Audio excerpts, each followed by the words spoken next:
Well, time to upload my FNAF animation. I worked pretty hard on it, but it probably won't get that much attention.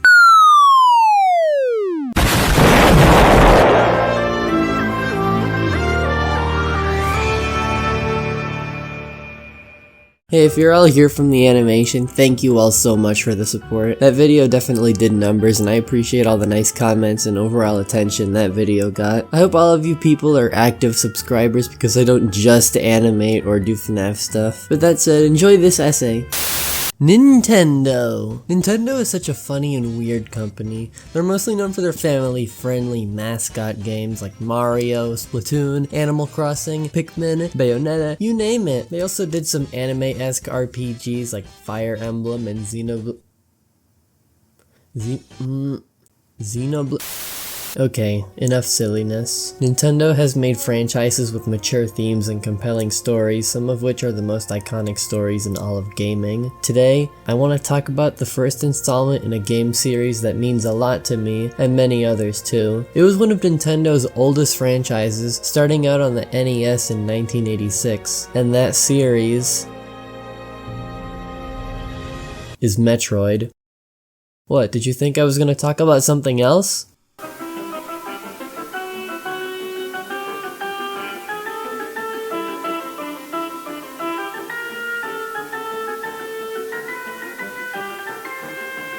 Metroid is by far one of my favorite Nintendo franchises alongside Mario. Metroid was a pioneer in the action-adventure genre as it created the Metroidvania genre of games. It's also one of the first video games to feature a female protagonist, Samus Aran. The ending was so iconic for showing that us girls can indeed be heroes in space. If it came out today, it would probably be called woke. Like I said earlier, Metroid means so much to me and so many others. In this video, I want to go over the first game in the timeline, the one that started it all, Metroid Zero Mission, the remake on Game Boy Advance. I'll be explaining why Metroid Zero Mission is such a good game and why it outshines the original in every way. Metroid Zero Mission was released on the Game Boy Advance in 2004, which is also the year I was born. Oh god, I'm getting old. So, why remake the original Metroid in the first place? The primary director for the series, Yoshio Sakamoto, felt that Metroid Fusion was drastically different from the original trilogy in a lot of aspects, so he wanted to make a game that made new players more familiarized with the series' roots while telling the story of Samus's origins, with a fresh new look and vibrant cinematics, and not to mention an entire new campaign after you beat the main story. I would say the team behind this game did a great job.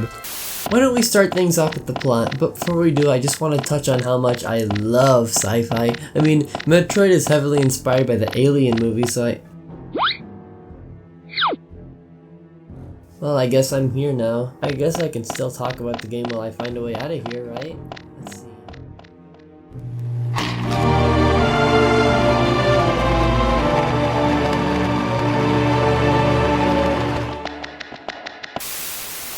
This game's plot is relatively simple. Metroids are one of the most dangerous creatures in the galaxy, being kept under lock and key by the Galactic Federation. Unfortunately, space pirates raid a Federation-owned research vessel for the Metroids on board. Samus Aran, the galaxy's greatest bounty hunter, is hired to infiltrate the pirates' base at planet Zebes to kill Mother Brain, the supercomputer in charge of the space pirates and their defenses. Everything else that happens in this game is iconic, the three main boss fights being a series staple, the escape sequence at the end, and the soundtrack that's etched into everyone's minds. Other aspects of this game set up Samus's previous and future adventures. Obviously, the canonical next two games give us the Baby Metroid saga, but Zero Mission, along with its tie-in manga, highlight Samus's origin story and her relationship with the long-lost civilization, the Chozo. The manga explains that the Chozo raised Samus as one of their own after space pirates massacred her family, and the Chozo injected Samus with their DNA for her to grow stronger and survive in harsh environments. The game doesn't show that much, but they both make it clear that Samus was once really close with the Chozo, and Planet Zebes was once her home. Zero Mission and the whole franchise in general definitely has a unique form of heart, but before we get to that, let's discuss the gameplay. As far as controls are concerned, this is probably the second best controlled game in the series. Samus feels super fast and responsive.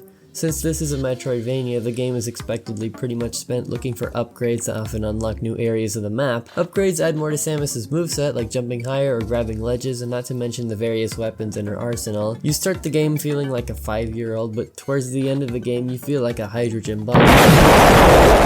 The world and presentation are spectacular. Before I talk about the world, I want to praise this game's art direction for a little bit. The original game may be straight up not fun to play, but I really like the vibe it gives off. The black backgrounds, the simplistic sprites, the sound effects, all of it felt like you were going deeper and deeper in a desolate and alien planet. Meanwhile, the remake opted for a more colorful and vibrant planet Zebes with beautiful sprite animations with cutscenes that feel like a comic book. They even made the world feel more like Super Metroid with similar music cues. It all just works super well.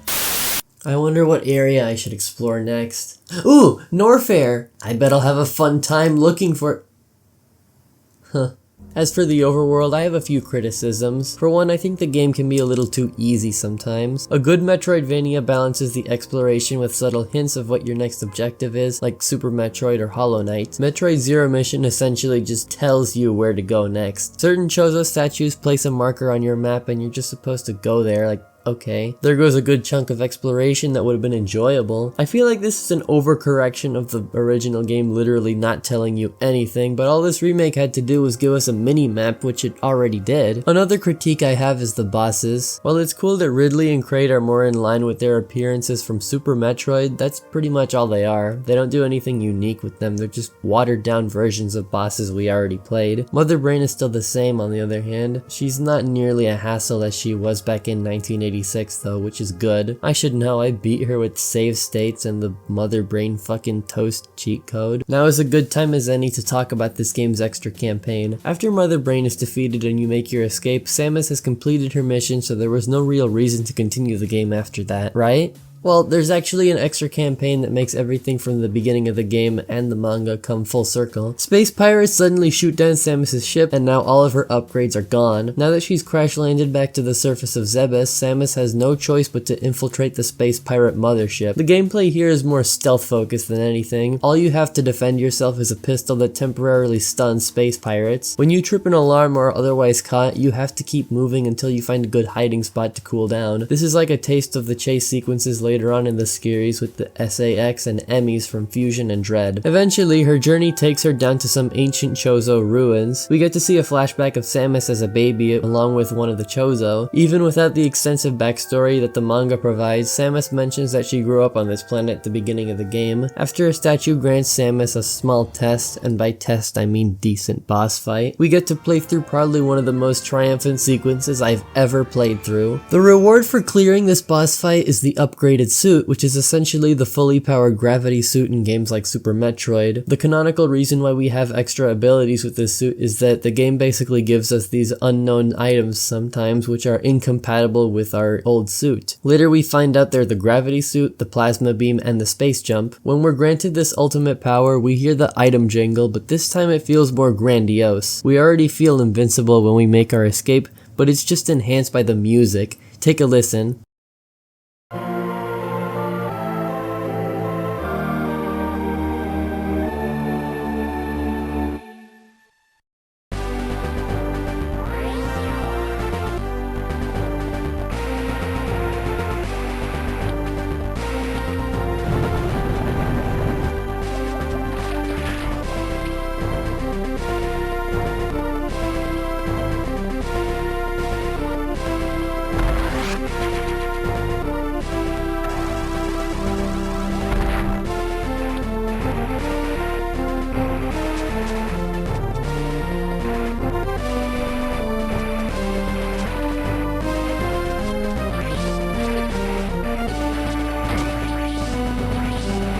Also, I really like this scene because we don't have to look at Zero Suit Samus anymore. I think she's fine, but she looks hotter with the suit on and in the ending of Super Metroid. Take a shot every time I mention Super Metroid.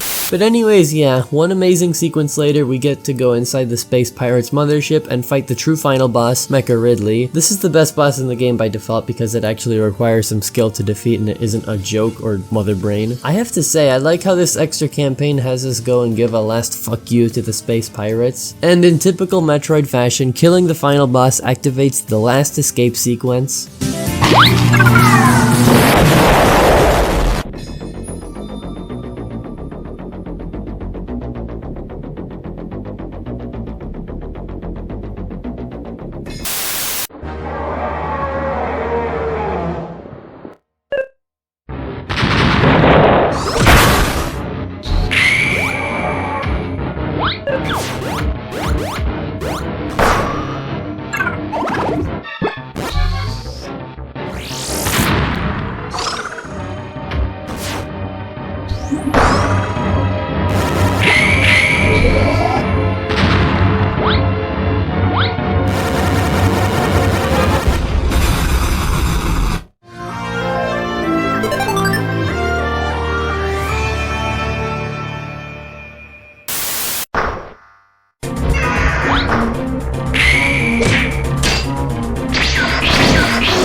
So that was Metroid Zero Mission. I love everything they did to improve upon the original game. These changes are so good, it straight up replaces the original game for me. There's no denying that Metroid 86 has a grand legacy attached to it, and this remake definitely does it justice. If you're looking to get into Metroid, pick this game up. I highly recommend it. It's a relatively short game, but it's super replayable. If you enjoyed the video, make sure to like and subscribe. I also do other things on this channel like animation parodies and shit posts, so all support is greatly appreciated. Now, where to, Samus? What does the Galactic Federation have in store for us this time? I don't know about you, but I'm pumped to start committing some war crimes for those guys. Are you really just gonna leave me out here? Well, at least I brought my Game Boy Advance.